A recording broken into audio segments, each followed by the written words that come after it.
Hey guys, Jen Hosoi here, Shay Thomas, and we have Jason Wahler here. He's got a new season coming up on the Hills. He's going to share his awesome story of recovery.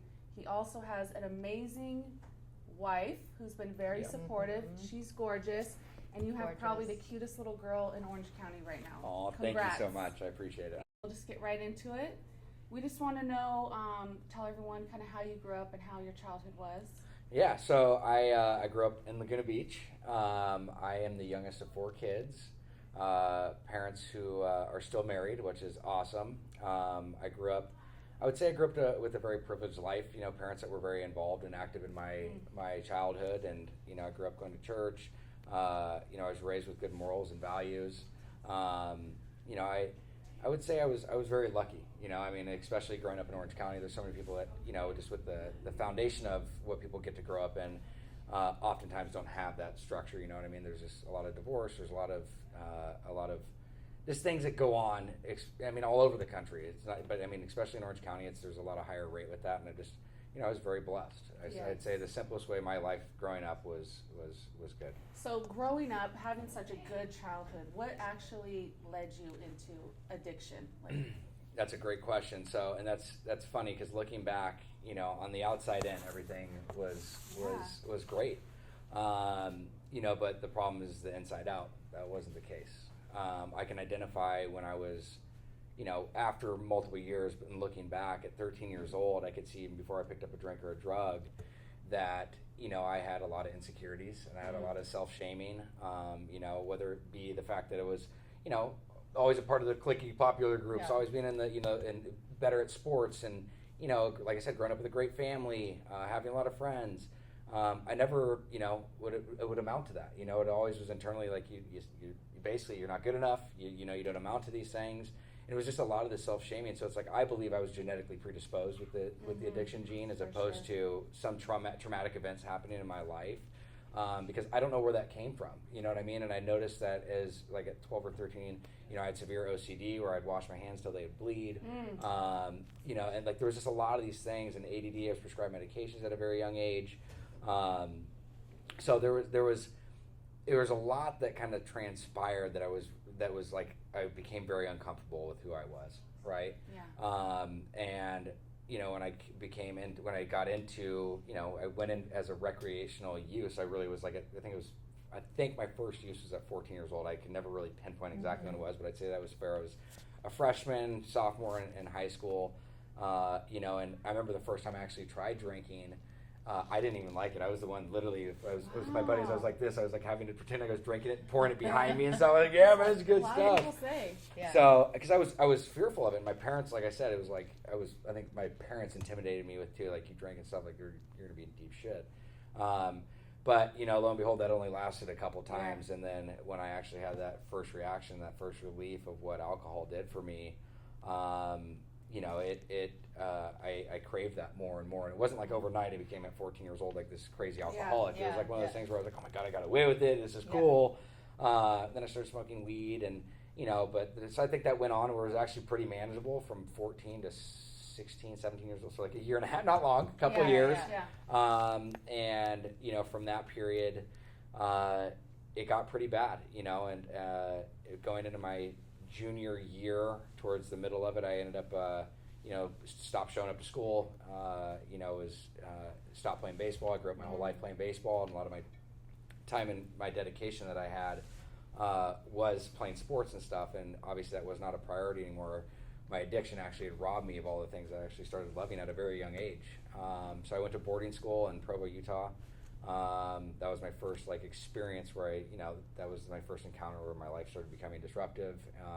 Parents were kind of did not know what to do. Got back from boarding school just after a short while. I was out there for probably like 90 to 120 days. I was able to manipulate my parents into letting me come home. Yeah.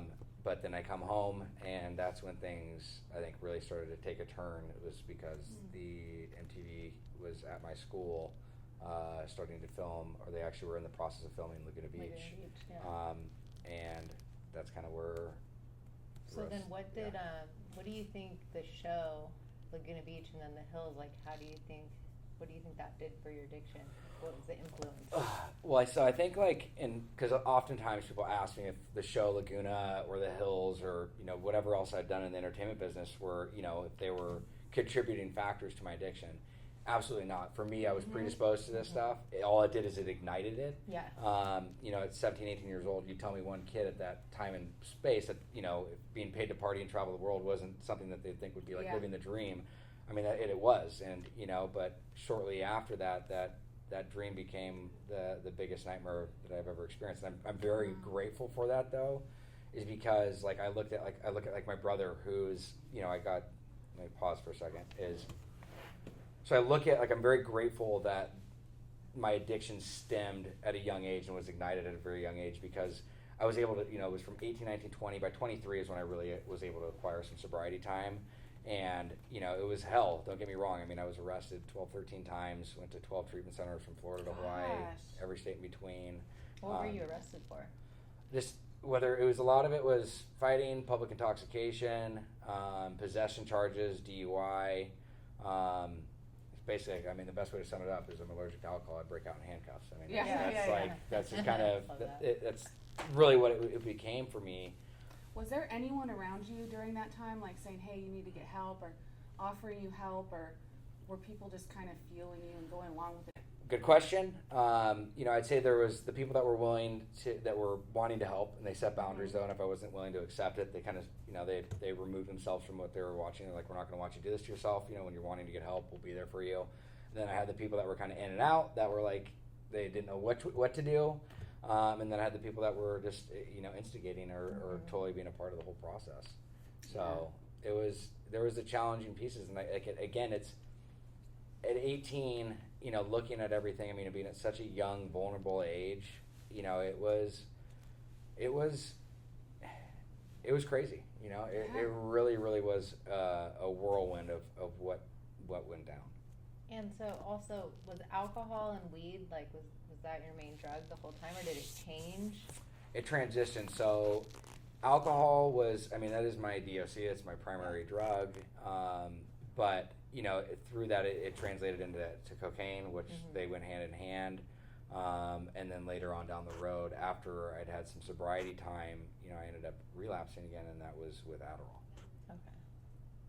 Yeah, that must have been hard too, especially because you were prescribed medication for that, when you were young too, didn't you say So at a very young age, so and that's the thing, is going back through all the history when I was 13 and experiencing, I'm depressed, or I have these, OCD, or these different things. I was prescribed these SRIs, and in reality, it definitely changed my chemical paths in my brain, and I'm not necessarily blaming it on that either. I mean, I today I wish I had the education that I do now, is because I would not have taken prescriptions at that young of an age, because your brain's still developing. It's crazy. So, but I think that definitely, and so part of the relapse though was I was prescribed Adderall at 13 or 14 years old, and through sobriety I received so many of the promises that they say. Life became so good. I actually ended up acquiring almost 5 years of sobriety, but through that I lost balance, and I lost structure, and I did not keep my program my number one priority. And through that, I was not med seeking. There wasn't anything preconceived notions about, I'm going to go get Adderall to try to get relapse. I went to go see a psychiatrist that is trusted and is known within the community and stuff, and I could see today that there was a little manipulation within what I was doing, without even knowing it to my knowledge. And I was prescribed Adderall to try to manage all the things that were going on in my life. And just within a matter of a few months, I say I got prescription dyslexia. Instead of taking one every 4 hours, I took 4 every 1 hour. Oh my gosh. And it just went downhill from there. But that's the thing, is I think it's so important for people to understand, around recovery, and keep in mind, I was working in the recovery field when this all took place, and So wait, I want to back up. Your timeline is, you started at 14, you were on the hills at what age? Started at 17. So 17, and then at what point did you get sober? 23. So at 23. So you were sober for 5 years, and at some point during that time, you relapsed, and you were in the recovery community helping others. Mm-hmm. What made you, being surrounded by that and living in recovery, what caused that relapse? Do you remember that moment? Where were you? Were you in your car, I have to go get a drink today? What was Yeah, it? so there was so much going on in my life. There was so much chaos, right? I mean, like Mm-hmm. there was through that 5 years, things became really, really good. But as towards the tail end of that 5 year sobriety stint, Yeah. I got too much stuff was going on. There was Yeah. like I said, so there was too much work stuff going on with friends. I was spread too thin. I was burning the candle from both ends. So that's when I went to the doctor. Talk to him. He's like, hey, we'll get you some Adderall, kind of help you focus back in, and that's kind of where it started. Okay, so it started with Adderall. So it started with Adderall, and that's where, like I said, I had no preconceived notion of going in and actually like wanting to do a relapse. It was more of I went to go try to take this to try to help, when in reality what I was really missing was I had no balance in my life. My program was not my priority anymore. I wasn't going to meetings. I wasn't staying connected. And then it just became a domino effect. I mean, it was probably within 4 months is when, I went from taking the medication as directed to abusing it. Yeah. And then, like I said, I was prescribed 20 milligrams once a day. And I ended up, within a matter of, 4 months, was probably up to 120. So at that point, you're not getting it from the doctor no more. You're going to outside sources? Or Doctor did you just shopping. have a really good doctor? I You get found a few other, doctors. found a few other doctors and stuff. And again, that's when my addiction kicked in, and it was That's like, when you know I messed up. yeah. Yeah. Well, and it was so identifying with that though, but it's that I wish, and that's the thing too for me is I had so much shame with all this. Is I worked in this space and like there's I don't want to sound contradicting when I say this, but there's like I learned through a lot of this process is like when I was in my active addiction and relapsing and working with people in recovery, like I was literally the one who needed to get help, and Yeah. like I was I did not have good boundaries, and like when I went back to treatment this time, I had taken a codependency test, and out of 30 of the questions, I was 27 of them. Yeah. That's crazy. 27 out of 30. Yeah. A lot of y'all I know have codependent issues. Well, it's I think crazy. we all. I won't name any names. Well, and I think for me, it's like really important to say this. Just for me is like, look, I'm not addiction. Addiction doesn't dictate who we are, but it doesn't justify our actions, right? And I think for me, the biggest thing is like, I was working in this space. I wasn't doing anything. The only thing I was doing was harming myself, and that's the biggest thing. Like being in the field of recovery, there was so much shame associated with it. But I can honestly look you guys in the eyes and like, all I was doing during that relapse was still trying to help others, and that's where it's like, at least I knew. Yeah, that's basically all. I'll keep it at that. And that's a lot of pressure to like come out and even be honest with yourself that you relapsed, because you're still like wanting to help other people. Correct. And in your own head, you're like, okay, well, I'm not going to be able to help people right now if I admit that I've relapsed. Yeah. Exactly. So what was that point? When were you like, okay, I'm here, I'm helping everyone.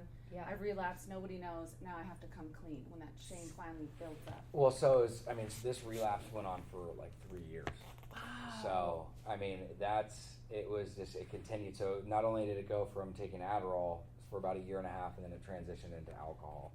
But the scariest part about this whole relapse, whereas as you know from my history, is like when I would drink, I'd literally get arrested or something tragic would happen. Yeah. Is, as you guys know as well, is having a head full of AA and a belly full of booze is like the worst thing. But I also had so much knowledge around this, and then I work with Dr. Drew, I work with Dr. Hedrick, I work with Dr. I work with Dr. I mean, I have so many people that are. I basically got a PhD without having to go to school. Yeah. So I basically had all this knowledge, and I was able to hide it so well. That's the scariest part this time. That is really scary. Well, And but nobody around you noticed? Not none of the people nobody. Friend? The doctors didn't Wife, know, nothing? the therapist that I worked with, anybody. The only person that knew was my wife, because when I Okay. came home behind closed doors is when things were hellacious. That's when I would kind of unravel and stuff. Yeah. But that's Take that like mask off. you take the mask off. But Mhm.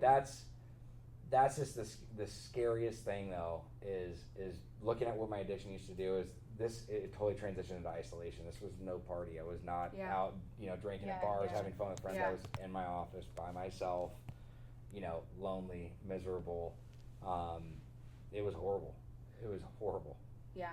I have a question. When you started using, when you were 14, was it like a peer pressure, and did you only party with friends, or did you party alone as well, like in the early days, or was it just for friends? Early days, it was more of, I might have been kind of an instigator into it. It wasn't more, I was really peer pressure, because I'm the youngest of 4 kids, so I was kind of around older siblings, and it wasn't, like I said, they weren't the ones even pressuring either. It was just more I wanted to experiment with I it. feel like you're more of a leader. I remember the 3 Arch days. You Yeah. weren't really like a. I wasn't really a follower. It You was were more. like a. It was more of. I definitely was doing it more recreational. Yeah. I'd never, until about like 18 or 19 is when I started to self-medicate, like when I would start sometimes drinking, and it was still, I'd even say through that whole time until I was 23, I'd say 95% of the time I was using with people. You know what I mean? It was never really an isolation thing, whereas this time it transitioned to 100% by myself. Wow. So it totally flipped. Yeah. And I think people need to understand this is a primary chronic progressive and potentially fatal disease if it's untreated too. So it's the thing I wish I did sooner was reach out, but there was so much shame associated with what I was going through. Yeah. I mean, I don't know if I've told you this, but you know, I was in 2017. I was presented the Voice of Recovery Award, and you know, out in Washington D.C. And I took that award dirty. And like, there's just so much. Like, and I can talk about that now, but like before, I mean, there's just so much stuff that happened. You know, I was writing for the Huffington Post. I'm on the board for the Los Angeles Mission with Robert Shapiro. I'm on his board. I'm doing all these different things, and like.